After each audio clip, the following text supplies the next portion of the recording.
بسم الله العظيم القدرة والشأن شديد البطش والبرهان حافظ الدين والقرآن. بسم الله ما شاء الله كان وما لم يشأ يكن لا حول ولا قوة إلا بالله.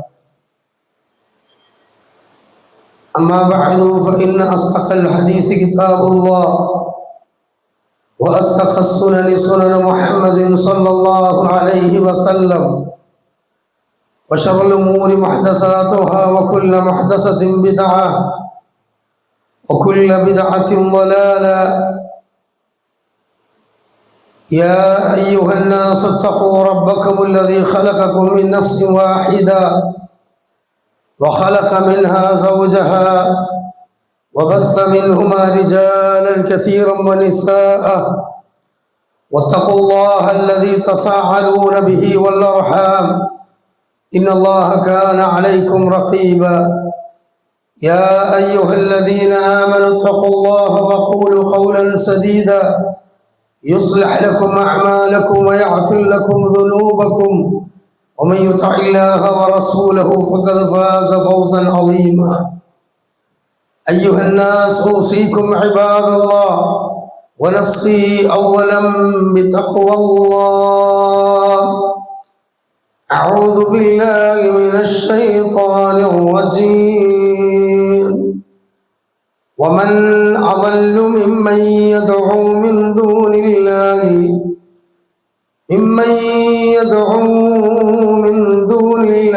من لا يستجيب له إلى يوم القيامة وهم عن دعائهم غافلون. وإذا حشر الناس قالوا لهم أعداء وكانوا بعبادتهم كافرين. رب اشرح لي صدري ويسر لي أمري واحلل عقدة من لساني يفقهوا قولي. ആദരണീയരായ സത്യവിശ്വാസികളെ, ബഹുമാന്യരായ സഹോദരന്മാരെ, സഹോദരികളെ, അള്ളാഹുവിൻ്റെ വിധിവിലക്കുകളും നിയമനിർദ്ദേശങ്ങളും ജീവിതത്തിലുടനീളം പാലിച്ചുകൊണ്ട് കഴിവിൻപടി സൂക്ഷ്മതയുള്ളവരായി ജീവിക്കണമേ എന്ന് ഈ ഖുത്ബയുടെ ആമുഖത്തിൽ എന്നോടെന്ന പോലെ ഓരോരുത്തരോടും ഉണർത്തുകയാണ്, ഉപദേശിക്കുകയാണ്. അള്ളാഹുവിങ്കിൽ നിന്ന് അവതീർണമായ റബ്ബിൻ്റെ മതമായ പരിശുദ്ധ ഇസ്ലാമിൻ്റെ അടിസ്ഥാന ആദർശ ശിലയാണ് തൗഹീദ് എന്നും ആ തൗഹീദിന് 3 വശങ്ങളുണ്ട് എന്നും ആ 3 വശങ്ങളും പൂർണ്ണമായി ഹൃദയത്തിൽ വിശ്വാസമായി നിലപാടായി സ്വീകരിച്ച് അതിനനുസൃതമായ ജീവിതം നയിക്കുന്നവർക്ക് മാത്രമാണ് യഥാർത്ഥത്തിൽ സ്വർഗപ്രവേശനം സാധ്യമാവുകയുള്ളൂ എന്നും ആ തൗഹീദിൻ്റെ 3 വശങ്ങളിൽ ഏതെങ്കിലും ഒന്നിൽ വീഴ്ച വന്നാൽ അവൻ്റെ മറ്റുള്ള അമലുകളൊന്നും സ്വീകരിക്കപ്പെടാതെ അവൻ ശാശ്വതമായി നരകത്തിൽ പ്രവേശിക്കുമെന്നും അതുകൊണ്ട് തന്നെ ആ 3 വശങ്ങളും വളരെ ഗൗരവത്തോടു കൂടി നമ്മൾ പഠിക്കുകയും അത് മനസ്സിലാക്കുകയും അത് അറിഞ്ഞിട്ടില്ലാത്ത ആളുകളിലേക്ക് അത് എത്തിച്ചു കൊടുക്കുകയും ചെയ്യുക എന്നുള്ളത് വളരെ പ്രധാനപ്പെട്ട ഒരു കാര്യമാണ് എന്നും കഴിഞ്ഞ ഖുത്ബയിൽ നമ്മൾ വിശദീകരിക്കുകയുണ്ടായി.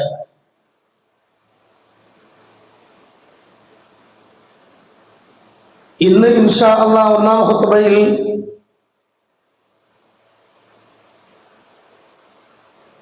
ഇസ്ലാമിൻ്റെ മഹത്തായ ഈ മൗലിക ആദർശത്തിൻ്റെ മേഖലകളെ തകർത്ത് കളയുന്ന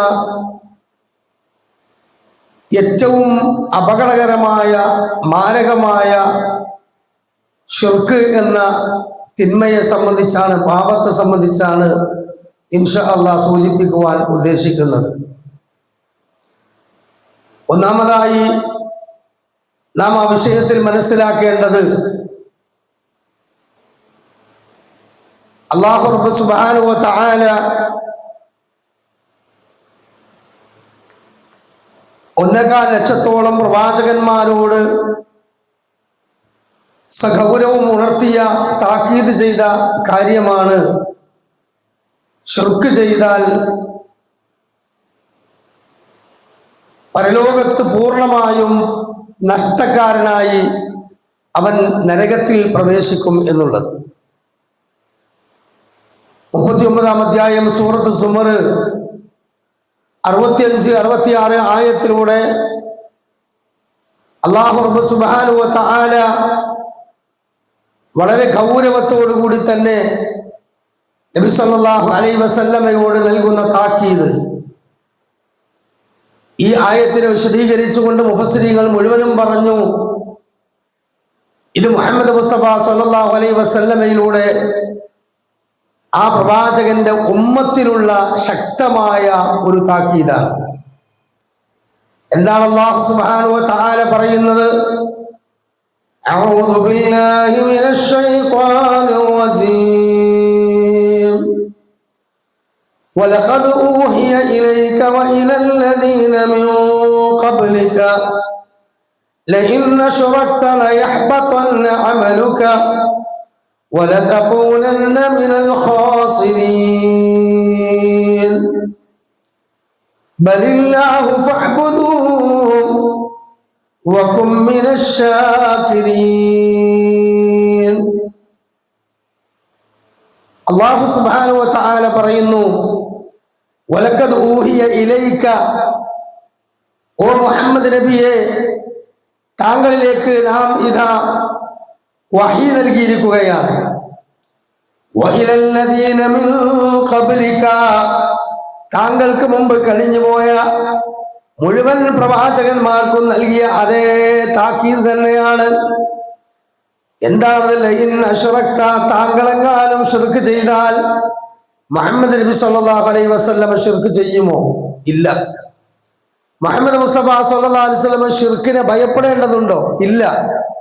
തൗഹീദിന്റെ ബഹറിൽ മുങ്ങിക്കുളിച്ച, ശിർക്കിന്റെ എല്ലാ വശങ്ങളെ കുറിച്ചും ശക്തമായ രൂപത്തിൽ മനസ്സിലാക്കിയ,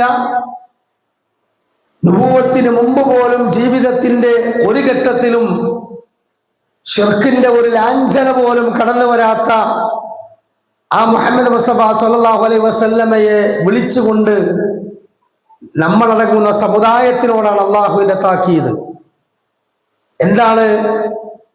ലാ ഇലാഹ ഇല്ലല്ലാഹ് എന്ന് നിങ്ങൾ നാവ് കൊണ്ട് പ്രഖ്യാപിച്ചാലും, മുഹമ്മദ് റസൂലുള്ളാഹി എന്ന സാക്ഷ്യവചനം നിങ്ങൾ നാവ് കൊണ്ട് പ്രഖ്യാപിച്ചാലും, ജീവിതത്തിൽ ശിർക്കുണ്ടെങ്കിൽ നിങ്ങൾ ചെയ്തു കൂട്ടിയ നമസ്കാരം, നോമ്പ്, സക്കാത്ത്, ഹജ്ജ്, ഉംറ, ഖുർആൻ പാരായണം, അതുപോലെ തന്നെ ജീവിതത്തിൽ നാം ചെറുതും വലുതുമായി നേടിയെടുത്തിട്ട മുഴുവൻ അമൽ സ്വാലിഹാത്തുകളും തകർന്നു പോകുമെന്നാണ് വിശുദ്ധ ഖുർആൻ പറയുന്നത്. ലഇൻ അശ്റക്ത ലയഹ്ബതന്ന അമലുക, താങ്കളെങ്ങാനും ശിർക്ക് ചെയ്താൽ നബിയെ അമലുകൾ മുഴുവനും ബാത്തിലായി പോകുന്നതാണ്. വലതകൂനന്ന മിനൽ ഖാസിരീൻ, അതുകൊണ്ട് തന്നെ വലതകൂനന്ന മിനൽ ഖാസിരീൻ, നാളെ അള്ളാഹുവിന്റെ ദർബാറിലെത്തുന്ന സന്ദർഭത്തിൽ മഹ്ശറ വൻസഭയിൽ അത്തരക്കായ ആളുകൾ പൂർണ്ണമായും പരാജയപ്പെട്ടവരായിരിക്കുമെന്നാണ്. എല്ലാ അമലുകളും അവരിൽ നിന്ന് നിഷ്ഫലമായി പോകും, ഒന്നും ഉണ്ടാവുകയില്ല. അപ്പൊ ജീവിതത്തിൽ ഒരു തിന്മയും ചെയ്യാതെ, ഒരു ഹറാമിലേക്കും പോവാതെ, ജീവിതത്തിൽ നന്മ മാത്രം ചെയ്ത് ജീവിച്ച ഒരുപാട് ലക്ഷോപലക്ഷം മുസ്ലിമീങ്ങളുണ്ട്. പക്ഷെ അവരുടെ വിശ്വാസത്തിൽ, അവരുടെ കർമ്മങ്ങളിൽ, അവരുടെ നിലപാടുകളിൽ ലാ ഇലാഹ ഇല്ലല്ലാഹ്ക്ക് വിരുദ്ധമായ, അതിനെ തകർത്ത് കളയുന്ന ശിർക്കിന്റെ വിശ്വാസമോ ശിർക്കിന്റെ ആചാരങ്ങളോ ശിർക്കിന്റെ നിലപാടുകളോ ഉണ്ടെങ്കിൽ, പ്രിയമുള്ള മുഅ്മിനീങ്ങളെ, ഓട്ടബക്കറ്റിൽ വെള്ളം നിറച്ചതുപോലെയാണ്. ഒരു കീറിയ ഒരു ചാക്കിൽ മൂട് അല്ലെങ്കിൽ അടിഭാഗം കീറിയ ഒരു സഞ്ചിയിൽ സാധനങ്ങൾ നിറച്ച പോലെയാണ്. അത് പൊക്കിയാൽ ആ സാധനങ്ങൾ താഴേക്ക് പോകും. ആ ബക്കറ്റ്, പൊട്ടിയ ബക്കറ്റിൽ വെള്ളം നിറച്ച് പൊക്കിയാൽ ആ വെള്ളം താഴേക്ക് പോകും. ഇതുപോലെ നമ്മൾ ചെയ്തു കൂട്ടിയ മുഴുവനും അമലുകളും നമുക്ക് നഷ്ടപ്പെട്ടു പോകുന്നൊരവസ്ഥ ഉണ്ടാകും. അതുകൊണ്ടാണ് വളരെ ഗൗരവത്തോടു കൂടി തന്നെ അള്ളാഹുവിന്റെ റസൂൽ മുഹമ്മദ് മുസ്തഫ സ്വല്ലല്ലാഹു അലൈഹി വസല്ലമ നമ്മളെ പഠിപ്പിച്ചിട്ടുള്ളത് ഇജ്തനിബൂ സബഉൽ മൂബിഖാത്ത്, 7 വൻപാപങ്ങൾ നിങ്ങൾ പാടെ വർജിക്കണം. 7 വൻപാപങ്ങൾ ഒഴിവാക്കണം നിങ്ങൾ പൂർണ്ണമായിട്ടും. അത് ശക്തമായ താക്കീതാണ്. കാരണം ഏറ്റവും അപകടകരമായ പാപമാണ്. ആ വൻപാപങ്ങളിൽ ഒന്നാമതായി നബി സല്ലല്ലാഹു അലൈഹി വസല്ലമ എണ്ണിയത് അശ്ർകു ബില്ലാഹ്, അല്ലാഹുവിൽ പങ്കു ചേർക്കുക എന്നതാണ്. അയ്യുദംബിൻ അഅ്ളമു ഇൻദല്ലാഹ്, അല്ലാഹുവിന്റെ അടുക്കൽ പാപങ്ങളിൽ വെച്ച് ഏറ്റവും കടുത്ത പാപം ഏതാണ്? അൻ തജ്അല ലില്ലാഹി നിദ്ദൻ വഹുവ ഖലഖക, നിന്നെ സൃഷ്ടിച്ചവനും നിനക്ക് മുഴുവനും നൽകിയവനും അല്ലാഹുവാണ്. നിന്റെ റബ്ബ് അല്ലാഹുവാണ്. നിന്റെ റാസിഖും നിന്റെ ഖാലിഖും നിന്റെ മുദബ്ബിറും അല്ലാഹുവാണ്. നിന്റെ ഇലാഹും അല്ലയാണ്. അതുകൊണ്ട് തന്നെ ആ അല്ലാഹു തആലക്ക് പുറമെ മറ്റുള്ളവരെ പങ്കാളികളാക്കിയവർ, നിദ്ദ് കൽപ്പിച്ചവർ, അവന് ശരീക്ക് കൽപ്പിച്ചവർ, അവന് മാത്രം നൽകേണ്ട ഇബാദത്തിന്റെ ഏതെങ്കിലും ഒരു വശം അവന്റെ സൃഷ്ടികളാകുന്ന അമ്പിയാക്കൾക്ക്, ഔലിയാക്കൾക്ക്, ബാബമാർക്ക്, ബീവിമാർക്ക്, കല്ലിന്, മുള്ളിന്, മുരടിന്, മൂർഖൻ ബാബുകൾക്ക്, ആൽത്തറകൾക്ക്, മണ്ഡപങ്ങൾക്ക്, ശ്രീകോവിലുകൾക്ക്, മക്ബറകൾക്ക്, ജാറങ്ങൾക്ക്, ഏതെങ്കിലുമൊക്കെ ഉള്ള എലസ്, ഉർക്ക്, ഐക്കല്ല് പോലെയുള്ള അത്തരത്തിലുള്ള ഏത് സൃഷ്ടികൾക്കും, വസ്തുക്കൾക്കും, വ്യക്തികൾക്കും, അസ്ബാബുകൾക്കും അള്ളക്ക് കൊടുക്കേണ്ടത് കൊടുത്താൽ റബ്ബിന് മാത്രം നൽകേണ്ടത് നാം അവിടെ പണയം വെച്ച് കഴിഞ്ഞാൽ അവരെന്തായി? അവർ ശാശ്വതരായി നരകത്തിൽ പോകുമെന്നാണ് അല്ലാഹു തആല പറഞ്ഞിട്ടുള്ളത്. അതുകൊണ്ട് തന്നെ 7 വൻപാപങ്ങൾ നിങ്ങൾ പാടെ വർജിക്കണമെന്ന് അല്ലാഹുവിന്റെ റസൂൽ സ്വല്ലല്ലാഹു അലൈഹി വസല്ലം പറഞ്ഞു. 32-ാം അധ്യായം 31-ാം അധ്യായം സൂറത്തുൽ ഖുമാൻ, അത് നമ്മളിങ്ങനെ പാരായണം ചെയ്തു വരുമ്പോൾ അവിടെ നമുക്ക് കാണാൻ കഴിയും മഹാനായ ലുഖ്മാനുൽ ഹക്കീം എന്ന വലിയ തത്വജ്ഞാനിയെ പറ്റി അല്ലാഹു തആല ഒരു അധ്യായത്തിൽ തന്നെ പ്രവചിച്ചിട്ടുണ്ട്, പറഞ്ഞിട്ടുണ്ട്. ആ അധ്യായത്തിൽ കാണാമെന്ന് വലക്കത് അല്ലാഹു സുബ്ഹാനഹു വ തആല അതാ പറഞ്ഞു തരികയാണ് എന്ന് ലുഖ്മാനുൽ ഹക്കീം തന്റെ കുഞ്ഞുമകനെ ഉപദേശിക്കുകയാണ്. യാ ബുനയ്യ, എന്റെ കുഞ്ഞുമോനെ, ലാ തുശ്രിക് ബില്ലാഹ്, നീ അല്ലാഹുവിൽ ഒന്നിനെയും പങ്കു ചേർക്കരുത്. ഇന്ന ശിർക ലദുൽമുൻ അദീം, ശിർക്ക് എന്നത് ഏറ്റവും വലിയ ദുൽമാണ്, അക്രമമാണ്, ഏറ്റവും വലിയ അക്രമമാണ്.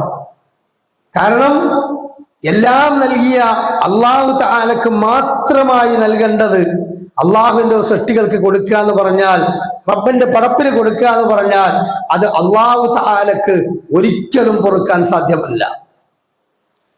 ഒരു ചെറിയ ഭൗതികമായ നമ്മുടെ ജീവിതവുമായി ബന്ധപ്പെട്ട ഒരു ഉദാഹരണത്തിലൂടെ ഞാൻ അതിന്റെ ഗൗരവം ഒന്ന് പറഞ്ഞു തരാം. വർഷങ്ങൾക്ക് മുമ്പ് കോയമ്പത്തൂര് ജോലി ചെയ്യുന്ന ഒരു പാലക്കാട്ടുകാരൻ 2 വയസ്സുള്ള തന്റെ പിഞ്ചു കുഞ്ഞിനെ കത്തിയെടുത്ത് അല്ലെങ്കിൽ അരിവാളെടുത്ത് ആ കുട്ടിയുടെ ഉടലും തലയും വേറെയാക്കി വെട്ടിക്കളഞ്ഞു. പത്രത്തിൽ വാർത്ത വന്നതാണ്. ആ വ്യക്തി വൈകാരികമായി അതിന് പറഞ്ഞ മറുപടി എന്താണെന്നറിയോ? അതിന്റെ കാരണം അയാളുടെ ഭാര്യയാണ്. എന്താ കാരണം? അയാള് കോയമ്പത്തൂര് പോയി തിരിച്ച് വീട്ടിലെത്തുമ്പോ അവിടെ നല്ല സന്തോഷത്തിൽ ജീവിക്കുന്ന ഒരു കുടുംബമാണ്. പക്ഷെ ഈ സ്ത്രീക്ക് ഒരു അവിഹിത ബന്ധമുണ്ട്, മറ്റൊരാളുമായിട്ട് ബന്ധമുണ്ട്. അത് ഇദ്ദേഹത്തിന് അറിയില്ല. ഇദ്ദേഹം വീട്ടിൽ വരുന്ന സന്ദർഭത്തില്, നമ്മളൊക്കെ വീട്ടിലേക്ക് വരുന്ന സന്ദർഭത്തില് നമ്മുടെ ഭാര്യമാര് നമുക്ക് ചിലപ്പോൾ വെള്ളം എടുത്തു തന്നിട്ടില്ലെങ്കിലും, നമുക്ക് ഭക്ഷണം ടേബിളിൽ കൊണ്ടുവന്ന് വെച്ച് തന്നിട്ടില്ലെങ്കിൽ, നേരെ വൈകിയാലും, അല്ലെങ്കിൽ നമ്മുടെ വസ്ത്രം ഒന്ന് അലക്കി വൃത്തിയാക്കി ആങ്കറിൽ കൊളത്തിയിട്ടിട്ടില്ല എങ്കിലും ഒക്കെ നമ്മൾ പറയുന്നത് സാരല്ല, അവള് 2-3 കുട്ടികളുണ്ട്, സ്കൂളിൽ പോണ സമയമാണ്, അടുക്കളപ്പണിയാണ്, തിരക്കാണ്, അതുകൊണ്ടൊന്നും കുഴപ്പമില്ല. അല്ലേ? ഇനി നമ്മുടെ ബന്ധുമിത്രാദികളായ കുടുംബക്കാരായ ആളുകൾ വന്നു, വല്യാപ്പ, വാപ്പ, അമ്മായിമ്മ, ഭാര്യയുടെ അനുജത്ത്, പിന്നെ ഈ ഭർത്താവിന്റെ പെങ്ങന്മാര് അല്ലെങ്കിൽ കുടുംബത്തിൽപ്പെട്ടവര്, അവരൊക്കെ വന്നാൽ അവർക്കൊക്കെ നല്ല ഭക്ഷണം ഉണ്ടാക്കി കൊടുത്ത് അവരൊക്കെ നന്നായി ആ ഭാര്യ ശ്രദ്ധിച്ചാലും ഭർത്താക്കന്മാർക്ക് എന്തില്ല, ഒരു പരാതിയോ അല്ലെങ്കിൽ പൊറുക്കാത്തൊരു പാപമായിട്ടോ ദേഷ്യം ഉണ്ടാവൂല. ഇല്ല, അവിടൊക്കെ നമ്മൾ വിട്ടുവീഴ്ച ചെയ്യും.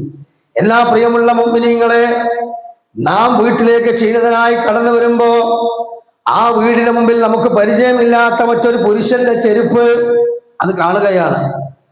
വീടാണെങ്കിൽ പൂട്ടിയിട്ടുമുണ്ട്, ഡോറ് മുട്ടിയിട്ട് തുറക്കുന്നില്ല, ശക്തമായി ചവിട്ടിപ്പൊളിച്ച് ഉള്ളിലേക്ക് വന്നു നോക്കുമ്പോ നമ്മൾ എടുത്തു കൊടുത്ത വീട്ടിൽ, നമ്മൾ വാങ്ങിക്കൊടുത്ത കട്ടിലിൽ, നാം വാങ്ങിക്കൊടുത്ത ബെഡിൽ, നമ്മൾ വാങ്ങിക്കൊടുത്ത ഡ്രസ് ഇട്ടുകൊണ്ട് മറ്റൊരു പുരുഷൻ ആ ശരീരം, ആ ഭാര്യ പങ്കുവെക്കുകയാണെങ്കിൽ ഞാൻ ചോദിക്കട്ടെ, ഈ കാര്യങ്ങളൊക്കെ വിട്ടുവീഴ്ച ചെയ്ത് ഭർത്താവ് സഹിക്കോ, പൊറുക്കോ? മറ്റതൊക്കെ പുറത്ത പോലെ അത് സാരല്ല, ഓള് തിരക്കല്ലേ, ചുറ്റുപാടല്ലേ എന്നുള്ളത് പറയോ? ഇല്ല. എല്ലാം പൊറുക്കുന്ന, എല്ലാം വിട്ടുവീഴ്ച ചെയ്ത നമ്മൾ എന്തുകൊണ്ട് ആ ഒരു സംഗതി വിട്ടുവീഴ്ച ചെയ്യുന്നില്ല? ഈ കോയമ്പത്തൂര് ജോലി ചെയ്ത് പാലക്കാട്ടുകാരൻ തിരിച്ചു വന്നപ്പോൾ എന്തോ ഒരു കാരണവശാൽ അദ്ദേഹം ലീവ് കഴിഞ്ഞ് തിരിച്ചു പോയി. പെട്ടെന്ന് ഓഫീസിൽ നിന്ന് എന്തോ ഒരു കാരണവശാൽ അന്ന് കമ്പനി ലീവാണ് എന്ന് പറഞ്ഞപ്പോ പിറ്റേന്ന് പോകാന്ന് വിചാരിച്ചിട്ട് തിരിച്ചു വന്നതാ. പക്ഷെ ഈ ജാരനെ ഈ സ്ത്രീ വിളിച്ചു വരുത്തിയിരുന്നു. അയാളും ഇവളുമായി ശാരീരത്തിൽ ഏർപ്പെടുന്നത്, അല്ലെങ്കിൽ ആ ബെഡ്റൂമിൽ കിടക്കുന്നത് കണ്ട് വൈകാരികമായി അടുക്കളയിൽ പോയി അദ്ദേഹം അരിവാളെടുത്തിട്ട് വന്നു. രണ്ടാളും രണ്ട് വൈക്ക് ഓടി. അദ്ദേഹത്തിന്റെ പിഞ്ചു പൈതൽ പുഞ്ചിരിച്ചു വരികയായിരുന്നു.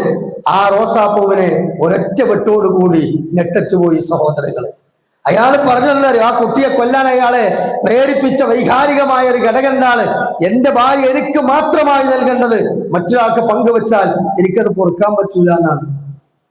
എങ്കിൽ ഈ ആകാശഭൂമികൾ സൃഷ്ടിച്ച് പരിപാലിച്ച ആകാശങ്ങളുടെ റബ്ബ്, നമ്മുടെ റബ്ബ് അല്ലേ? ആ അല്ലാഹു റബ്ബ് സുബ്ഹാനഹു വ തആല ആരാണ്? വഇൻ തഅദ്ദൂ നിഅമതല്ലാഹി ലാ തുഹ്സുഹാ. നിങ്ങൾ ഇന്ന് ജീവിതത്തിൽ അനുഭവിച്ചുകൊണ്ടിരിക്കുന്ന അനുഗ്രഹങ്ങൾ നിങ്ങൾ എണ്ണി തിട്ടപ്പെടുത്തിയാൽ ലാ തുഹ്സുഹാ, നിങ്ങൾക്കത് തിട്ടപ്പെടുത്താൻ കഴിയില്ല. അത്രമാത്രം അനുഗ്രഹങ്ങൾ എവിടുന്നാ നമുക്ക് നൽകിയത്? ഉപരിലോകത്ത് നിന്ന്, അല്ലാഹുവിൽ നിന്നാണ് ഈ അനുഗ്രഹങ്ങൾ മുഴുവനും നമുക്ക് പെയ്തിറങ്ങിയത്. അതുകൊണ്ട് തന്നെ പ്രിയമുള്ള മുഅ്മിനീങ്ങളെ, ആ അല്ലാഹു റബ്ബ് സുബ്ഹാനഹു വ തആല പറയുകയാണ്, എന്ത്? നിങ്ങൾക്ക് ഇതെല്ലാം നൽകിയത് ഞാനാണ്. അതുകൊണ്ട് ഫലാ തജ്അലൂ ലില്ലാഹി അൻദാദൻ വഅൻതും തഅലമൂൻ. ഇതെല്ലാം നിങ്ങൾക്ക് നൽകിയത് അല്ലാഹു ആണ് എന്ന് നിങ്ങളുടെ ഹൃദയത്തിനകത്ത് ഒരു നൈസർഗികമായ ഒരു ഫിത്രത്ത്, ഒരു ബോധമുണ്ട്. അത് ഏത് നിരീശ്വരവാദിയുടെ ഉള്ളിലും ഉണ്ടാകുമെന്നത് ഖുർആൻ പറഞ്ഞ കാര്യമാണ്. അന റബ്ബുക്കുമുൽ അഅല, ഞാനാണ് ഈ ഈജിപ്തിന്റെ ഭരണാധികാരി എന്നല്ല, ഈജിപ്തിന്റെ റബ്ബ് എന്ന് പറഞ്ഞ ഫിർഔൻ ലഅനത്തുല്ലാഹി അലൈഹി, അവൻ പോലും മരിക്കുന്ന സമയത്ത് ലാ ഇലാഹ ഇല്ലല്ലാഹ് മുഹമ്മദ് റസൂൽ, ലാ ഇലാഹ ഇല്ലല്ലാഹ് മൂസ റസൂലുള്ളാഹ് എന്ന ഷഹാദത്ത് കലിമ ആ ലഫ്ള് പ്രകാരം ചൊല്ലിയിട്ടില്ല എന്നേ ഉള്ളൂ. പക്ഷേ മൂക്കിലൂടെയും വായിലൂടെയും വെള്ളം അങ്ങോട്ട് അടിച്ചു കയറി ശ്വാസകോശം തടസ്സപ്പെട്ടത് വിണ്ട് പൊട്ടി ചോര ഛർദിച്ച് ഫിർഔൻ ആ ബഹറിൽ ചാകുമ്പോൾ അവൻ പറഞ്ഞു, ഹാറൂന്റെയും മൂസയുടെയും റബ്ബിൽ ഞാൻ വിശ്വസിച്ചിരിക്കുന്നു എന്ന് ഖുർആൻ പേരെടുത്ത് പറയുകയാണ്. ഇതിന്റെ രക്ഷണ്ടായോ? അപ്പൊ ഏതൊരു നിരീശ്വരവാദിയും ഏതൊരു ദൈവനിഷേധിയും ഉള്ളിന്റെ ഉള്ളിൽ അല്ലാഹു ആണ് എന്റെ റബ്ബ് എന്ന ബോധമുണ്ട്. എന്താ കാരണം? വിശുദ്ധ ഖുർആൻ പറഞ്ഞു, ആദം അലൈഹി സ്വലാത്തു വസ്സലാമയുടെ മുതുകിൽ നിന്ന് ലോകാവസാനം വരെയുള്ള മുഴുവൻ മനുഷ്യരുടെ ആത്മാവിനെയും അല്ലാഹു തആല പുറത്തെടുത്തു. ആ മുഴുവൻ ആത്മാവുകളെയും പുറത്തെടുത്തിട്ട് ആത്മാവിനോട് അല്ലാഹു തആല ചോദിച്ചു, ആകാശലോകത്ത് വെച്ച് അലസ്തു ബിറബ്ബിക്കും, ഞാനല്ലയോ നിങ്ങളുടെ റബ്ബ്? ആ മുഴുവൻ മനുഷ്യരും പറഞ്ഞു, കാലൂ ലബിസ്നാ കാലൂ ഷഹിദ്നാ, അതെ ഞങ്ങളിതാ നീയാണ് റബ്ബ് എന്നതിന് സാക്ഷ്യം വഹിച്ചിരിക്കുന്നു. ഇത് ഓരോന്നിന്റെയും ഹൃദയത്തിനകത്തുള്ള നൈസർഗിക ബോധമാണ്. അതുകൊണ്ട് തന്നെ പ്രിയമുള്ള മുഅ്മിനീങ്ങളെ, ആ ഒരു ഹൃദയത്തിനകത്ത് ആ ഒരു ബോധമുള്ള ഏതൊരുത്തനും ഏതൊരു കാട്ടുവാസിയും എത്ര വലിയ വിവരമില്ലാത്ത ഒരു ഹൈന്ദവ സഹോദരിയാണെങ്കിലും പറയുന്നത്, ഇന്നെ പറ്റിച്ച് ദൈവം കൊടുത്തോളും, കയ്യിൽ ഉള്ളിലേക്ക് ഉയർത്തുക. ദൈവമേ നീ കാണുന്നില്ലേ? എന്താ കാരണം? അതാ ഹൃദയത്തിനകത്തുണ്ട്. എങ്കിൽ ഷഹാദത്ത് കലിമകൾ ചൊല്ലിയ മുസ്ലിമായി പ്രസവിച്ച് ഭൂമിയിൽ ജനിച്ച് ജീവിക്കുവാൻ ഭാഗ്യം ലഭിച്ച മുഅ്മിനീങ്ങളായ ആളുകളായ നമ്മള് വളരെ ഗൗരവത്തോടു കൂടിയാണ് ഈ കലിമത്തു ഷഹാദ, അതിന്റെ താല്പര്യങ്ങൾക്ക് വിരുദ്ധമായ, അതിനെ തകർത്ത് കളയുന്ന ശിർക്ക് എന്ന പാപത്തിൽ നിന്ന് പൂർണ്ണമായി വിട്ടു നിൽക്കേണ്ടത്. നബി സല്ലല്ലാഹു അലൈഹി വസല്ലം അബൂബക്കർ സിദ്ദീഖ് റളിയല്ലാഹു അൻഹു എന്ന സഹാബിയെ വിളിച്ചുകൊണ്ട് പറഞ്ഞു, യാ അബൂബക്കർ, അബൂബക്കറെ, നീ ശിർക്കിനെ സൂക്ഷിക്കണം, നീ ശിർക്കിനെ സൂക്ഷിക്കണം. മറ്റൊരവസരത്തിൽ റസൂലുള്ളാഹി സ്വല്ലല്ലാഹു അലൈഹി വസല്ലം പറഞ്ഞു, ഇയ്യാക വശിർക്കു സറാഇർ, നിങ്ങൾ ശിർക്കുൽ അക്ബർ മാത്രമല്ല, ശിർക്കുൽ അസ്ഗർ, ഗോപ്യമായി മനസ്സിലാക്കാൻ കഴിയാതെ വളരെ ചെറിയ രൂപത്തിൽ ഉള്ളിലേക്ക് അരിച്ചു കയറുന്ന ശിർക്കിനെയും നിങ്ങൾ പേടിക്കണം. റസൂലുള്ളാഹി സ്വല്ലല്ലാഹു അലൈഹി വസല്ലം പറയാണ്, അഖ്ഫാ ഫീകും വദബീബുൻ നംൽ, ഉറുമ്പ് അരിച്ചു വരുന്നത് പോലെ അത് അരിച്ചു വരുന്നതാണ്. ഉറുമ്പ് അരിച്ചരിച്ചരിച്ചരിച്ച് വന്ന് അത് ചെവിയുടെ ഉള്ളിൽ കയറി അങ്ങനെ കടിക്കുമ്പോഴാണ് നമ്മൾ അറിയാന്ന് പറഞ്ഞത് പോലെ അത് പതുക്കെ പതുക്കെ അങ്ങനെ കയറി വരും. അതുകൊണ്ട് തന്നെ ജദ്ദിദു ഈമാനക്കും, നിങ്ങളുടെ ഈമാൻ നിങ്ങൾ ഓരോ ദിവസവും പുതുക്കണം. നമ്മളങ്ങനെ പാരമ്പര്യമായിട്ട് തൗഹീദിലായി സലഫികളായി അല്ലല്ലാത്തതും വിളിച്ച് പ്രാർത്ഥിക്കുന്നില്ല, ആരാധിക്കുന്നില്ല. നമ്മളങ്ങനെ പണിക്കന്മാർത്തും മൂല്യമാർത്തും ജ്യോത്സ്യന്മാർത്തും പോകുന്നില്ല. ഖലാസ്, നമ്മളെ തൗഹീദ് കഴിഞ്ഞു. അങ്ങനെ ആ വിശ്വാസമായിട്ട് നമ്മളങ്ങനെ നടന്നാൽ നാളെ പരലോകത്ത് റബ്ബിന്റെ കോടതിയിൽ നമ്മൾ രക്ഷപ്പെടുമെന്നാണ് പല ആളുകളുടെയും വിശ്വാസം. ഇത് മാത്രമല്ല, റസൂലുള്ളാഹി സ്വല്ലല്ലാഹു അലൈഹി വസല്ലം ലാ ഇലാഹ ഇല്ലല്ലയുടെ മഹത്വം അത് ഉൾക്കൊണ്ടുകൊണ്ട് ജീവിതത്തിൽ മറ്റുള്ള എന്ത് തമ്മാടിത്തരങ്ങൾ ഒരാളുണ്ടെങ്കിലും അയാൾക്ക് അല്ലാഹു തആല അവന്റെ ഫളലിൽ നിന്ന് ചിലപ്പോ ഒരു ശിക്ഷയും കൊടുക്കാതെ പുറത്തു കൊടുക്കുമെന്ന് റസൂലുള്ളാഹി സ്വല്ലല്ലാഹു അലൈഹി വസല്ലം പറഞ്ഞൊരു ഹദീസുണ്ട്.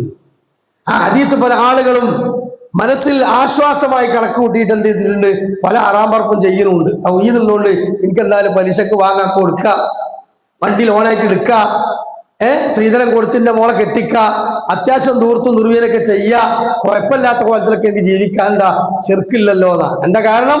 നബി സല്ലല്ലാഹു അലൈഹി വസല്ലം അബൂ ഹുറൈറ റളിയല്ലാഹു അൻഹു പറഞ്ഞു ഒരിക്കൽ, മൻ ഖാല ആഖിറു കലാമിഹി ലാ ഇലാഹ ഇല്ലല്ലാഹ് ദഖലൽ ജന്ന, ആരുടെയെങ്കിലും അവസാനത്തെ വാക്ക് ലാ ഇലാഹ ഇല്ലല്ലാഹ് അവൻ സ്വർഗത്തിലെത്തി. കഴിഞ്ഞിട്ട് നിങ്ങൾ കേട്ടിട്ടുണ്ടാവും, ചില ആളുകൾ കേൾക്കാത്തവർക്ക് വേണ്ടി ഒന്നും കൂടി പറയാം, കേട്ടവർക്ക് ഒന്നും കൂടി ബോധ്യാകാൻ വേണ്ടി പറയാം. വമൻ സറഖഹു വമൻ സിനാഹു ദഖലൽ ജന്ന, ലാ ഇലാഹ ഇല്ലല്ലാഹ് അവസാനത്തെ വാക്കായാൽ അവൻ സ്വർഗത്തിൽ പ്രവേശിക്കുമെന്ന് പറഞ്ഞതിന് ശേഷം നബി സല്ലല്ലാഹു അലൈഹി വസല്ലം പറയാണ്, വമൻ സറഖഹു, അവൻ മോഷ്ടിച്ചാലും, വമൻ സിനാഹു, അവൻ വ്യഭിചരിച്ചാലും ദഖലൽ ജന്ന, അവൻ സ്വർഗത്തിലാണ്. നമുക്ക് ഉൾക്കൊള്ളാൻ കഴിയോ? അബൂ ഹുറൈറ റളിയല്ലാഹു അൻഹു വീണ്ടും ചോദിച്ചു, റസൂൽ എന്താ നിങ്ങൾ പറഞ്ഞത്? കട്ടാലും വ്യഭിചരിച്ചാലും സ്വർഗത്തിലാണെന്നാണോ? റസൂലുള്ളാഹി സ്വല്ലല്ലാഹു അലൈഹി വസല്ലം വീണ്ടും പറഞ്ഞു, രണ്ടാമതും പറഞ്ഞു, വമൻ സറഖഹു വമൻ സിനാഹു ദഖലൽ ജന്ന. മൂന്നാമത് അബൂ ഹുറൈറ റളിയല്ലാഹു അൻഹു അത്ഭുതത്തോടുകൂടി ചോദിച്ചപ്പോൾ റസൂലുള്ളാഹി സ്വല്ലല്ലാഹു അലൈഹി വസല്ലം പറഞ്ഞു, അനക്കിഷ്ടല്ലെങ്കിൽ ഒരു സ്വർഗത്ത് പോകും അബൂ ഹുറൈറ എന്ന് പറഞ്ഞു. ഇത് ഉമർ ഖത്താബ് റളിയല്ലാഹുവിന്റെ അടുത്ത് പോയിട്ട് അബൂ ഹുറൈറ റളിയല്ലാഹു അൻഹു ഒരു പുതിയ ഹദീസ് കിട്ടിയ സന്തോഷത്തിൽ എന്ത് ചെയ്തു, ഈ ഹദീസ് മുഴുവനായിട്ടാണ് പറഞ്ഞു. നെഞ്ചത്ത് ഒരൊറ്റ അടിയാണ് കൊടുത്തിട്ട് പറഞ്ഞു, ഇതെങ്ങാനും പുറത്ത് ഇങ്ങനെ പറഞ്ഞിറക്കാണ്ട് ഇറക്കി ഞാൻ തരാ. റസൂലുള്ളാഹി സ്വല്ലല്ലാഹു അലൈഹി വസല്ലം അബൂ ഹുറൈറ റളിയല്ലാഹു അൻഹു പരാതി പറഞ്ഞു, നബിയെ നിങ്ങൾ പറഞ്ഞ ഹദീസ് ഞാൻ ഉമറിനോട് ഞാൻ പറഞ്ഞു, ഉമർ റളിയല്ലാഹു അൻഹു എന്നെ ഇങ്ങനെ ചെയ്തത്. എന്താ കാരണം? ഈ ഹദീസിന് അങ്ങനെ തന്നെ ആളുകൾക്കിടയിൽ നമ്മൾ വിശദീകരിക്കാതെ പറഞ്ഞു കൊടുത്താൽ എന്തുണ്ടാവും? തൗഹീദ് ഉണ്ടായാൽ മതി, ശിർക്കിന് രക്ഷപ്പെട്ടാൽ മതി, ബാക്കി എന്ത് ഹറാം പറപ്പുണ്ടെങ്കിലും ചുളിവിൽ കഴിച്ചിലാകുമെന്നൊരു ആശ്വാസം കിട്ടും. ഇല്ല, വ്യഭിചാരവും മോഷണവും പിടിച്ചുപറിയും കൊള്ളലും ഗുരുതായികളും അമാനത്ത് കളങ്കപ്പെടുത്തലും കരാറുകൾ ലംഘിക്കലും അന്യന്റെ മുതൽ കക്കലും ഒക്കെ വലിയ പാപങ്ങളാണ്. ഇതിലൊക്കെ ശിക്ഷയിൽ അണാപ്പൈ തീർത്ത് നരകത്തിന് കിട്ടും, കബർന്ന് കിട്ടും, മാച്ചിന്ന് കിട്ടും. അതൊന്നും കിട്ടൂലെന്ന് വിചാരിച്ചാൽ നമ്മൾ ആരും ആശ്വാസപ്പെടേണ്ട. എന്തിനാണത് പറഞ്ഞത്? ലാ ഇലാഹ ഇല്ലല്ലയുടെ പവറും അതിനെ തകർത്ത് കളയുന്ന ശിർക്കിന്റെ ഗൗരവവും മനസ്സിലാക്കാൻ വേണ്ടിയാണ് അല്ലാഹു റസൂൽ സ്വല്ലല്ലാഹു അലൈഹി വസല്ലം വഹയിലൂടെ ആ കാര്യം പറഞ്ഞത്. പ്രിയമുള്ള മുഅ്മിനീങ്ങളെ, 7-ാം അധ്യായം സൂറത്തുൽ മാഇദ, 5-ാം അധ്യായം സൂറത്തുൽ മാഇദ 72-ാമത്തെ ആയത്തിലൂടെ അല്ലാഹു സുബ്ഹാനഹു വ തആല പറയുന്നു, ഉഅ്ബുദുല്ലാഹ റബ്ബീ വ റബ്ബക്കും, നിങ്ങളുടെ റബ്ബിനെ നിങ്ങൾ ആരാധിക്കുക, ഇബാദത്തുകൾ ചെയ്യുക. ഇന്നഹു മൻ യുശ്രിക് ബില്ലാഹ്, അല്ലാഹു തആലയിൽ ആരെങ്കിലും ശിർക്ക് വെക്കുന്നു എങ്കിൽ, പങ്കുവെക്കുന്നു എങ്കിൽ, ഫഖദ് ഹറമല്ലാഹു അലൈഹിൽ ജന്ന, അവന്റെ മേൽ അല്ലാഹു തആല സ്വർഗ്ഗം പൂർണ്ണമായും ഹറാമാക്കും. നരകം അവന്റെ മേൽ ശാശ്വതമാക്കും. ഈ അക്രമികൾക്ക്, വഴിപിഴച്ചവർക്ക് ഒരു സഹായം അവിടെ ലഭിക്കുകയില്ല. അവ വിളിച്ചു തേടുന്നവർ, ഇസ്തിഗാസ ചെയ്യുന്നവർ, തവക്കുലാക്കുന്നവർ, മൗലിദും റാത്തീബും ഖുതുബിയത്തും ഒക്കെ നേർച്ചയാക്കുന്നവർ, അല്ലേ, മൃഗങ്ങളെ നേർച്ചയാക്കി ശൈഖന്മാരുടെ മഖാമുകളിലേക്ക് വിടുന്നവർ, അവിടെ കൊണ്ടുപോയി വസ്തുക്കൾ സമർപ്പിക്കുന്നവർ, ജീവിതത്തിന്റെ വ്യത്യസ്ത ഘട്ടങ്ങളിൽ ഹബീബിനെയും ബദരീങ്ങളെയും ഉഹദീങ്ങളെയും അതുപോലെ തന്നെ ഇന്നും കഴിഞ്ഞ കാലങ്ങളിൽ അറിയപ്പെടുന്ന പല ആളുകളെയും ഒക്കെ വിളിച്ച് സഹായം തേടുന്നവർ, ആ ഇസ്തിഗാസ എന്ന ഓമന പേരിട്ടുകൊണ്ട് സാക്ഷാൽ ഇബാദത്ത്, സാക്ഷാൽ ദുആ, പ്രാർത്ഥന അല്ലാഹു അല്ലാത്തവർക്ക് നൽകുന്നവർ നാളെ അല്ലാഹുവിന്റെ കോടതിയിൽ ഘോരാന്തമായ നരകത്തിലാണ്. അതുകൊണ്ട് തന്നെ വിശുദ്ധ ഖുർആൻ 4-ാം അധ്യായം സൂറത്തുൽ നിസാ 116-ാമത്തെ ആയത്തിലൂടെ പറഞ്ഞു. എന്താണ് അല്ലാഹു പറഞ്ഞത്? ഇന്നല്ലാഹ, തീർച്ചയായും അല്ലാഹു, ലാ യഗ്ഫിറു അൻ യുശ്റക ബിഹി, അവനിൽ പങ്കുവെക്കുക എന്ന ശിർക്ക് ഒരിക്കലും അല്ലാഹു പുറത്തു തരികയില്ല. ഏതുപോലെ നമ്മൾ പറഞ്ഞല്ല, ഭർത്താവ് കുട്ടിയുടെ തലയെടുത്തപ്പോ എന്താ പറഞ്ഞത്? എന്തും ഞാൻ പൊറുക്കും, എനിക്ക് മാത്രമായി നൽകേണ്ടത് മറ്റൊരാൾക്ക് പങ്കുവെച്ചാൽ പൊറുക്കൂല. അപ്പൊ മനുഷ്യരായ നമ്മൾ നമ്മുടെ ഹൃദയത്തിനകത്തുള്ള ആ ധാർമ്മികതയുടെ ഭാഗമായും ആ കുടുംബജീവിതത്തിനോടുള്ള അങ്ങേയറ്റത്തെ ആ ഒരു മുഹബ്ബത്തിന്റെ ഭാഗമായും സംസ്കാരമുള്ള ഒരു ജീവിതമാണ് എനിക്ക് വേണ്ടത് എന്ന് വിശ്വസിച്ചുകൊണ്ട് അന്യപെണ്ണിന്റെ മുഖത്തേക്ക് പോലും നോക്കാതെ ജീവിക്കുന്ന ഒരു ഭർത്താവ് മറ്റൊരാൾക്ക് അവളുടെ ശരീരം പങ്കുവെക്കുമ്പോൾ ആ ഭാര്യയോട് പൊറുക്കാൻ കഴിയില്ലെങ്കിൽ, ഈ മുഴുവൻ നിഅമത്തുകൾ ഇറക്കി തന്ന ആ അല്ലാഹു തആലക്ക് മാത്രമായി നൽകണമെന്ന് പറഞ്ഞ ഈ പ്രാർത്ഥന, ഇസ്തിഗാസ, ഈ ദുആ, ഇബാദത്ത്, ഈ നേർച്ചകൾ ഇത് അല്ലാഹുവിന്റെ സൃഷ്ടികൾക്ക് കൊടുത്താൽ എങ്ങനെ അല്ലാഹു തആല പൂർത്തിയൊരു സഹോദരങ്ങളെ? അതുകൊണ്ട് അല്ലാഹ് പറയാണ്, ലാ യഗ്ഫിറു അൻ യുശ്റക ബിഹി, അവനിൽ പങ്കു ചേർക്കുന്നത് പൊറുക്കൂല. വയഗ്ഫിറു മാ ദൂന ദാലിക ലിമൻ യശാ, അതിന് താഴെയുള്ള ഏത് പാപങ്ങളും അല്ലാഹ് ഉദ്ദേശിക്കുന്നവർക്ക് അവൻ പുറത്തു കൊടുക്കുന്നതാണ്. ഇതിന്റെ വിശദീകരണത്തിൽ കാണാം, ചില ആളുകൾക്ക് അല്ലാഹു തആല ഒരു ശിക്ഷ പോലും നൽകാതെ അവന്റെ ഫളിൽ നിന്ന് വിട്ടുവീഴ്ച ചെയ്യും. ഒന്നാമത്തെ വ്യാഖ്യാനം അതാണ്.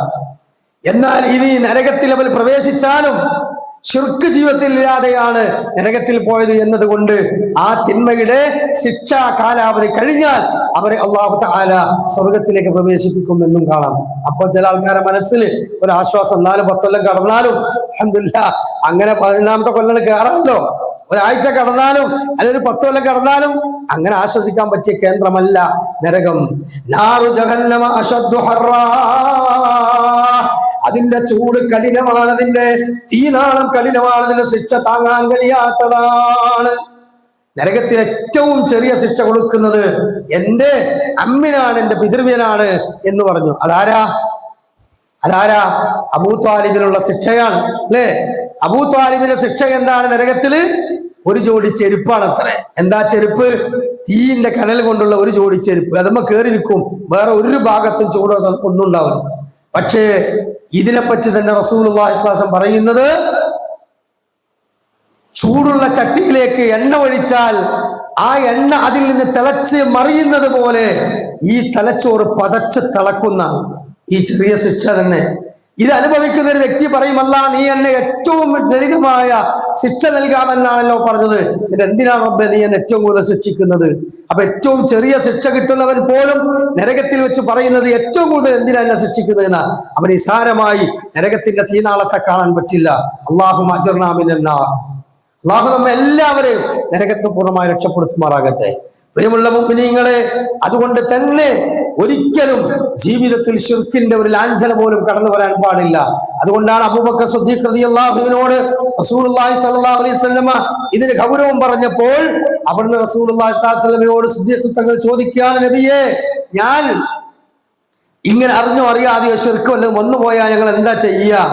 അവിടുന്ന് റസൂലുള്ളാഹി സ്വല്ലല്ലാഹു അലൈഹി വസല്ലം പഠിപ്പിച്ചു കൊടുത്ത പ്രാർത്ഥന എല്ലാ നമസ്കാരങ്ങളുടെ അത്തഹിയാത്തിലോ, സുന്നത്ത് നമസ്കാരങ്ങളുടെ അത്തഹിയാത്തിലോ, ഇനി അല്ലാത്ത സമയത്തോ എഴുതിയെടുത്ത് പഠിക്കണം മുഅ്മിനീങ്ങളെ. അല്ലാഹുമ്മ ഇന്നി അഊദു ബിക അൻ ഉശ്രിക ബിക വ അന അഅലം വ അസ്തഗ്ഫിറുക ലിമാ ലാ അഅലം. അല്ലാഹുവേ ഇന്നി അഊദു ബിക, ഞാൻ നിന്നോട് രക്ഷ തേടുന്നു. അറിഞ്ഞുകൊണ്ട് ഞാൻ നിന്റെ ജീവിതത്തിൽ ശിർക്ക് ചെയ്യുന്നതിൽ നിന്ന്, ഞാൻ നിന്നോട് ആ പാപമോചനം തേടുന്നു. അറിയാതെ വല്ല ശിർക്കും എന്റെ ഖൗലിലോ എന്റെ ഫഅലിലോ എന്റെ ചിന്തകളിലോ എന്റെ അമലിലോ ഒക്കെ വരുന്നതിന് ഞാൻ നിന്നോട് രക്ഷ തേടുന്നു. അറിഞ്ഞും അറിയാതെയും ശിർക്ക് കടന്നു വരാൻ പാടില്ല. അതുകൊണ്ട് റീഫ്രഷ് ചെയ്യണം. ആരാണ് ചെയ്യണത്? സിദ്ദീഖുൽ അക്ബർ റളിയല്ലാഹു അൻഹു അല്ലേ, അല്ലാഹുവിന്റെ റസൂല്, മുഅ്മിനീങ്ങളായ സ്വഹാബത്ത്. പിന്നെ നമ്മളൊക്കെ ആശ്വസിക്കാൻ എന്ത് വകുപ്പാണുള്ളത്? അതുകൊണ്ട് ജീവിതത്തിന്റെ ഒരു ഘട്ടങ്ങളിലും ഈ വൻ പാപം കടന്നു വരുന്നത് ഇൻഷാ അല്ലാഹ് മനസ്സിലാക്കണം. അത് തിരിച്ചറിയാനുള്ള മാർഗങ്ങളുണ്ട്. എത്രയിലും ശിർക്കുണ്ട് എന്നും ശിർക്ക് എങ്ങനെയാണ് അരിച്ചു വരുന്നത് എന്നും ആ ശിർക്ക് ഏതൊക്കെ മേഖലയിലുണ്ട് എന്നും ഒക്കെ നമുക്ക് ഇൻഷാ അല്ലാഹ് ഇനിയുള്ള പഠനങ്ങളിലൂടെ ഉൾക്കൊള്ളേണ്ടതാണ്. അല്ലാഹു റബ്ബ് സുബ്ഹാനഹു വ തആല കഠോരമായ നരകശിക്ഷ ശാശ്വതമായി നൽകുന്ന വൻപാപത്തിൽ നിന്നുള്ള നമ്മയെല്ലാം രക്ഷപ്പെടുത്തി അനുഗ്രഹിക്കുമാറാകട്ടെ.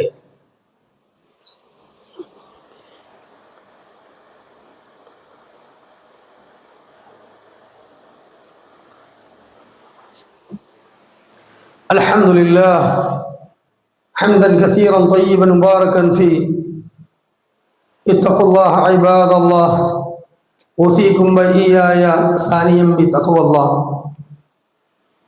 ഒരിക്കൽ കൂടി അള്ളാഹുവിന്റെ വിധിവിലക്കളെ നിയമനിർദ്ദേശങ്ങളെ ജീവിതത്തിൽ പാലിച്ചുകൊണ്ട് സൂക്ഷ്മതയുള്ളവരായി ജീവിക്കണമെന്ന് ഓർമ്മപ്പെടുത്തുകയാണ്. പരലോകം ഖുർആനിലും ഹദീസിലും എന്ന വളരെ ബൃഹത്തായ വിഷയത്തിന്റെ വ്യത്യസ്ത അധ്യായങ്ങളാണ് രണ്ടാം ഖുത്ബകളിലൂടെ നമ്മൾ പ്രതിപാദിച്ചുകൊണ്ടിരിക്കുന്നത്.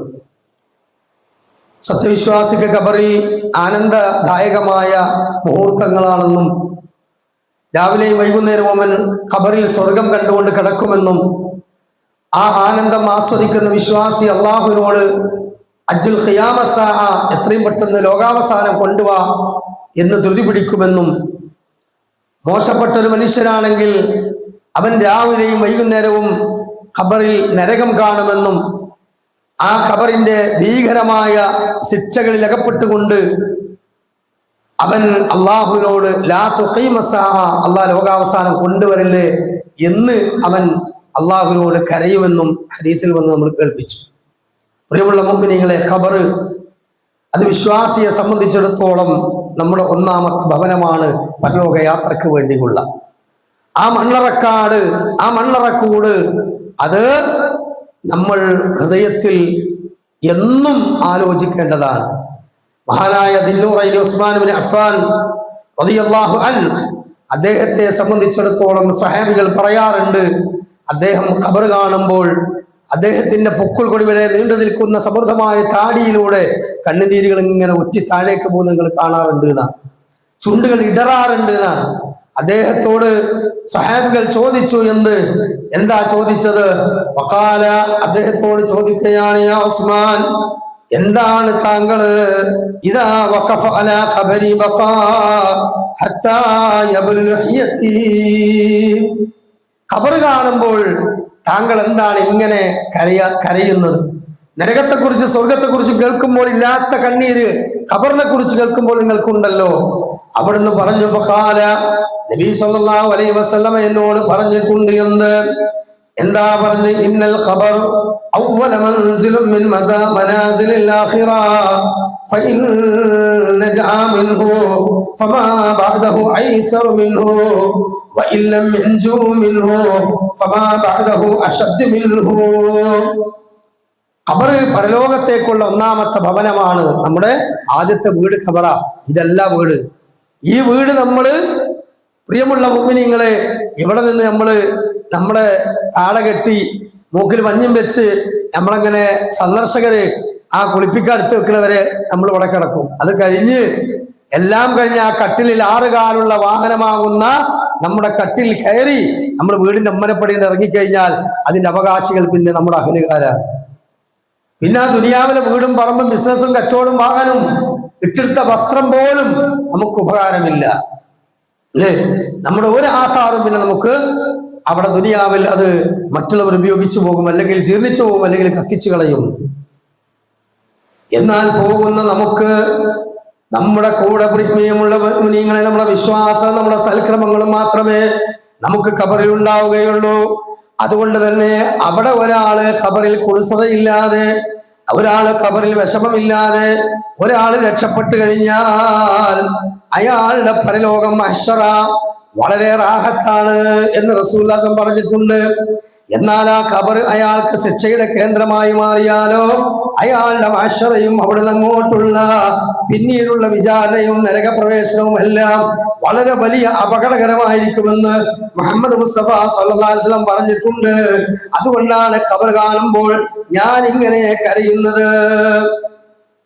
സഹോദരങ്ങളെ, മഹാനായ സഅദ് ബിൻ മുആദ് റളിയല്ലാഹു അൻഹു, അദ്ദേഹം വലിയ കറാമത്തുണ്ടായിരുന്ന ഒരു ആബിദായ, അള്ളാഹു തൃപ്തിപ്പെട്ട ഒരു വലിയ ആ മഹാനായ സഅദ് റളിയല്ലാഹു അൻഹുവിന്റെ ചരിത്രത്തിൽ കാണാം.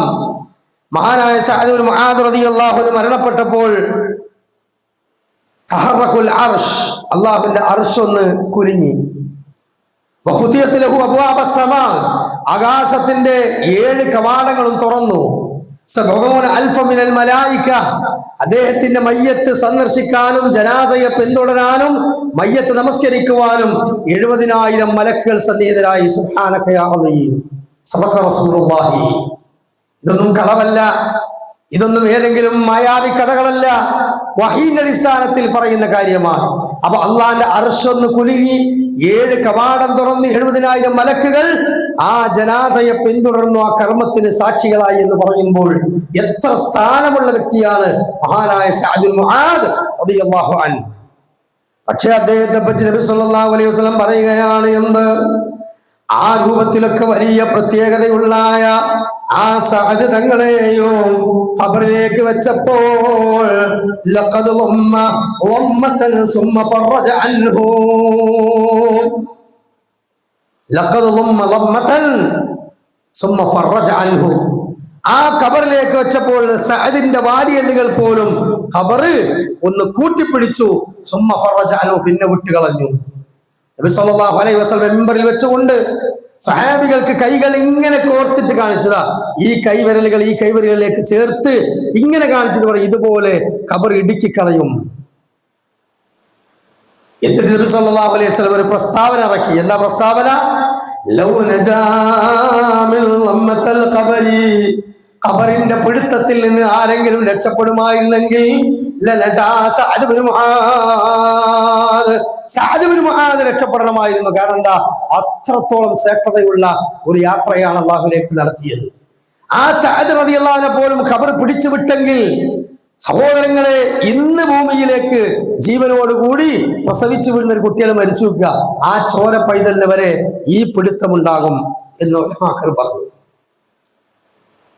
പക്ഷേ ഇതിന്റെ വേദന വിശ്വാസികളായ മുഅ്മിനീങ്ങളായ യഥാർത്ഥ സ്വാലിഹീങ്ങളായ ആളുകൾക്ക് അനുഭവിക്കേണ്ടി വരില്ല. അത് ഇവിടെ മാത്രമല്ല, മരിച്ച് കണ്ണടക്കുന്നതോടുകൂടി മാത്രമേ വേദനയുള്ളൂ. റസൂലുള്ളാഹി സ്വല്ലല്ലാഹു അലൈഹി വസല്ലം മരണത്തിന്റെ സക്കറാത്തിൽ പറഞ്ഞതെന്താ? ആയിഷ റളിയല്ലാഹു അൻഹയുടെ മടിത്തട്ടിൽ തലവെച്ചുകൊണ്ട് സ്വഹാബികൾ ഇങ്ങനെ ചുറ്റും നിൽക്കുമ്പോൾ റസൂലുള്ളാഹി സ്വല്ലല്ലാഹു അലൈഹി വസല്ലമ തന്റെ കൈകൾ തോൽപാത്രത്തിലിട്ടുകൊണ്ട് കുറച്ച് മുഖത്തേക്ക് ഇങ്ങനെ കുടഞ്ഞ് ഒരു തുളിക്കഷ്ട മുഖത്തേക്ക് ഇങ്ങനെ വെച്ചുകൊണ്ട് അവൾ പറയുകയാണ്, ഇന്നലിൽ മൗതി സക്കറാത്ത്, ഇന്നലിൽ മൗതി സക്കറാത്ത്. മരണത്തിന് എന്തൊരു വേദനയാണ്, ടേസ്റ്റ് ആണ്. സ്വഹാബികൾ ചോദിച്ച റസൂലേ, നിങ്ങൾക്കും മരണവേദന ഉണ്ടോ? അവിടുന്ന് പറഞ്ഞു, നിങ്ങളിൽ ഒരാൾ അനുഭവിക്കുന്ന വേദനയല്ല, ഞാൻ 2 ആളുകൾ അനുഭവിക്കുന്ന വേദന അനുഭവിക്കുന്നുണ്ട്. എന്തിനാ അള്ളാഹു തആല കൊടുത്തത്? അവസാനത്തെ യാത്രയാണ്, ദറജ കൂട്ടിയാണ്, അള്ളാഹുവിന്റെ അടുക്കൽ ഉന്നതമായ സ്ഥാനം അലങ്കരിക്കാൻ പോകുന്ന വ്യക്തിത്വമാണ് മുഹമ്മദ് മുസ്തഫ സല്ലല്ലാഹു അലൈഹി വസല്ലം. ആ റസൂൽ എല്ലാത്തിനും ദുനിയാവിൽ വെച്ച് ഇരട്ടിയാണ് പരീക്ഷ. പക്ഷേ ആ അവസാനത്തോടു കൂടി ഫാത്തിമ റളിയല്ലാഹു അൻഹയെ വിളിച്ചുകൊണ്ട് റസൂലുള്ളാഹി സ്വല്ലല്ലാഹു അലൈഹി വസല്ലം പറഞ്ഞു, മോളെ, വാപ്പാന്റെ ഈ വേദന കണ്ടുകൊണ്ട് നീ ഒരിക്കലും പ്രയാസപ്പെടണ്ട. ഈ വേദന അവസാനത്തെ വേദനയാണ്. മലക്കുൽ മൗത്ത് വന്ന് എന്റെ റൂഹ് അങ്ങ് പിടിച്ചു കഴിഞ്ഞാൽ പിന്നെ ഇനി ഒരിക്കലും വാപ്പക്ക് വേദനയില്ലാതാ. പിന്നെ എങ്ങനെ ഖബറിൽ നമുക്ക് വേദന ഉണ്ടാകുക? അപ്പൊ അവിടെ ഉലമാക്കൾ പറഞ്ഞു, അല്ലാഹു അലം, അതിന്റെ വിശദീകരണത്തിൽ കാണാം, സ്നേഹനിധിയായ ഒരു വാപ്പ തന്റെ മകനെ മാറിലേക്ക് ചേർത്തി പിടിക്കുന്ന പോലെ ഖബർ വിശ്വാസി ഒന്ന് ചേർത്തി പിടിക്കുന്നേ ഉള്ളൂ. പക്ഷേ മോശപ്പെട്ടവന്റെ അവസ്ഥ അതല്ല, അവന് അദാബുൽ ഖബറാണ്. അതുകൊണ്ട് തന്നെ പ്രിയമുള്ള വിശ്വാസികള്, നബി സല്ലല്ലാഹു അലൈഹി വസല്ലം പറയുകയാണ് എന്ത്, ഫദകറ ഫിത്നത്തുൽ ഖബരി, ഖബറിന്റെ ഫിത്നയെ സംബന്ധിച്ച് നബി സല്ലല്ലാഹു അലൈഹി വസല്ലം പറഞ്ഞു, ഫലമ്മാ ദകറ ദാലിക, അത് പറഞ്ഞു തുടങ്ങിയപ്പോഴേക്കും സഹാബികളിൽ പലരും തേങ്ങാൻ തുടങ്ങി. വജ്ജൽ മുസ്ലിമീന വജ്ജാ, പലരും തേങ്ങി തേങ്ങി കരയുന്ന ശബ്ദം, അഥവാ കണ്ണീരിങ്ങനെ ഒലിച്ചിട്ട് തേങ്ങുന്ന ശബ്ദം സദസ്സിൽ കേൾക്കാൻ കഴിഞ്ഞു. റസൂലുള്ളാഹി സ്വല്ലല്ലാഹു അലൈഹി വസല്ലം തുടർന്നു, വലഖദ് ഊഹിയ ഇലയ്യ, എനിക്കിതാ വഹി ലഭിച്ചിരിക്കുകയാണ്, അന്നകും തുഫ്തിനൂന ഫിൽ ഖുബൂർ, ഖബറുകളിൽ നിങ്ങൾ ശിക്ഷിക്കപ്പെടും എന്ന് അല്ലാഹുവിന്റെ റസൂൽ അല്ലാഹു തആല പറഞ്ഞിട്ടുണ്ട്. മിസ്ല ഔ ഖരീബൻ മിൻ ഫിത്നത്തിൽ മസീഹുദ് ദജ്ജാൽ, ഈ മസീഹുദ് ദജ്ജാൽ എന്ന് പറഞ്ഞ ലോകാവസാനത്തിന് അടയാളമായി ഇനി വരാൻ പോകുന്നവനേക്കാൾ ഷർറ്, എത്ര വലിയ ഷർറാണോ അത്, അതുപോലെയുള്ള ഫിത്നയാണ് ഖബറിലും ഉള്ളത്. അങ്ങേറ്റത്തെ പരീക്ഷണമാണ്, വല്ലാത്ത പ്രശ്നമാണ്. അതുകൊണ്ട് യാ അയ്യുഹന്നാസ്, ജനങ്ങളെ, ലൗ തഅലമൂന മാ തഅലം, അള്ള എനിക്ക് വഹി നൽകിയതുപോലെ പലതും ഞാൻ കണ്ടതുപോലെ നിങ്ങളെങ്ങാനും അറിഞ്ഞിരുന്നെങ്കിൽ ലബകൈതും കസീറാ, നിങ്ങൾ ധാരാളമായി കരയുമായിരുന്നു, കുറച്ചേ ചിരിക്കുള്ളൂ. അതുകൊണ്ട് ഇസ്തഈദു ബില്ലാഹി മിൻ അദാബിൽ ഖബർ, ഖബറിന്റെ അദാബിൽ നിങ്ങൾ അല്ലാഹുവോട് രക്ഷ ചോദിക്കണേ. വഇന്ന അദാബൽ ഖബരി ഹഖ്ഖുൻ, ഖബറിന്റെ അദാബ് സത്യമാണ്. ഇൻഷാ അല്ലാഹ് നമ്മൾ അടുത്ത ആഴ്ചയിൽ രണ്ടാം ഖുത്ബയിൽ ഖബർ ശിക്ഷയ്ക്ക് കാരണമാകുന്ന പാപങ്ങൾ എന്തൊക്കെയാണ്, ഏതൊക്കെ വിഷയത്തിലാണ് കടുത്ത ശക്തമായ ശിക്ഷ ഖബറിൽ ലഭിക്കുക എന്നുള്ളത് നമ്മൾ മനസ്സിലാക്കണം. റസൂലുള്ളാഹി സ്വല്ലല്ലാഹു അലൈഹി വസല്ലം ഖബർ ശിക്ഷ 4 രംഗം കണ്ടിട്ടുണ്ട്. ഒരു 2 മലക്കൾ കൊണ്ടുപോയി കാണിച്ചു കൊടുത്തതാണ് സ്വപ്നത്തിലൂടെ. അതും ഹദീസിൽ വന്നിട്ടുണ്ട്, സ്വഹീഹ് മുസ്ലിമിൽ. ഇൻഷാ അല്ലാഹ് നമുക്ക് അതൊക്കെ പഠിക്കണം. എന്തിനാ പഠിക്കുന്നത്? ഇതിലൂടെ കേട്ട് അതിലൂടെ വിടാനോ അല്ലെങ്കിൽ സമയം തള്ളാനോ വെള്ളിയാഴ്ച ഒരു ചടങ്ങ് നിർവഹിച്ചിട്ട് ഇറങ്ങി പോകാനല്ല, മാറ്റമുണ്ടാകാൻ. അല്ലാഹു തആല നമ്മുടെ ദീൻ നമുക്ക് നന്നാക്കി തരുമാറാകട്ടെ. നമ്മുടെ കുടുംബത്തെ അല്ലാഹു തആല ദീനിൽ അടിയുറപ്പിച്ച് നിർത്തുമാറാകട്ടെ. നമ്മൾ ഒന്നു പോയിട്ട് എല്ലാ തെറ്റുകളും അല്ലാഹു പുറത്തു വരുമാറാകട്ടെ. ശിർക്ക് എന്ന വൻ പാപത്തിൽ നിന്ന് അതിന്റെ ലാഞ്ചന പോലും കലരാതെ ശുദ്ധ മുവഹിദീങ്ങളായി റബ്ബിനെ കണ്ടുമുട്ടുന്ന ഭാഗ്യവാന്കൾ അല്ലാഹു നമ്മൾ കൊടുക്കുമാറാകട്ടെ. അത് മരണപ്പെട്ടു പോയുടെ ഖബറിടം അല്ലാഹു വിശാലമാക്കി കൊടുക്കുമാറാകട്ടെ. അല്ലാഹു ഗഫിർ മുഅ്മിനീന വൽ മുഅ്മിനാത്ത് വൽ മുസ്ലിമീന വൽ മുസ്ലിമാത്ത് അൽ അഹ്യാഇ മിൻഹും വൽ അംവാത് ഇന്നക മുജീബു ദഅവാതി യാ ഖാദിൽ ഹജാത് ربنا تقبل منا انك انت السميع العليم وتب علينا انك انت التواب الرحيم سبحان ربك رب العزه عما يصفون وسلام على المرسلين والحمد لله رب العالمين. اقول قولي هذا استغفر الله لي ولكم وجميع المسلمين من كل ذنب واستغفروه انه الغفور الرحيم وصلى الله وسلم تسليما كثيرا. السلام.